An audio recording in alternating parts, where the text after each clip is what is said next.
the cockpit. Anybody a pilot here? You are. Okay. Good. I usually like to ask if I have a pilot up here, because when I get pilots in, when they look at this panel, they say, wow, that's not very much for an aircraft of this size. And it's relatively simple, and a good reason for that was, you know, there's young men reporting to be pilots have probably never flown an aircraft in their life. Right. So they had to be trained very quickly and very easily. So they were put into what would be comparable to like a Piper or a Cherokee or something like that, because their panels are very much like that. This side is all mechanics as far as the engines are concerned. This side is all avionics as far as flying it, getting it in the air and keeping it in the air. That was the Navy. Got 4 throttles, one for each engine. The red buttons are for feathering the engines or changing the pitch of the props. And I like pointing out the pedals here, because that controls the flaps and the rudder. And that is not a hydraulic system. That's just cables and shear strength. So, cockpit itself is relatively simple.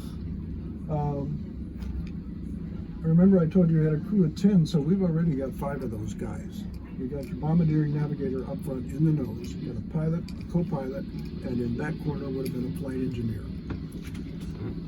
Probably the busiest guy of the crew. He was called upon to do all sorts of things. He kept an eye on the panel. When need be, he was the dome gunner. There would have been a stand here with a turntable on it. Put him right up into the dome. He's got a 50 cal here and here. Turns really fast. You see the sprocket here? This little electric motor up here does a 360 very fast. He's standing on a turntable and turns with it.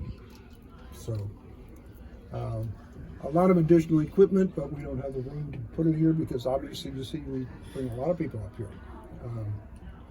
Also, when need be, he was called upon to arm the bombs. The navigator would call up, say we're ready for a drop. He'd go out, start pulling pins and wires and get the bombs live. At that point, we've got 7 to 10 minutes to get them away. So, they were doing carpet bombing. You familiar with that? Yeah. Mm-hmm. Everything went at once. Open the bomb bay doors and the entire load would go at once. So, we're in an aircraft that's designed to be light. You suddenly lose 6,000 to 8,000 pounds and you go straight up. So, had to fly in a very specific formation. Couldn't have a plane above you. Obviously, you wouldn't have one below you, and it had to be at certain lengths off the wingtips. There could be sometimes as many as maybe 100 to 200 of these aircraft up together.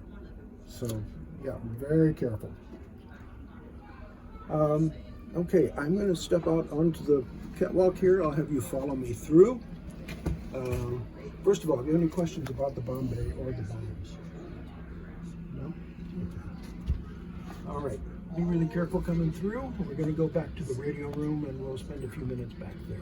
Don't bounce your heads coming in. Exactly. We have some footage playing on the floor down here that might give you an idea what a drop might have looked like had you been on one of these.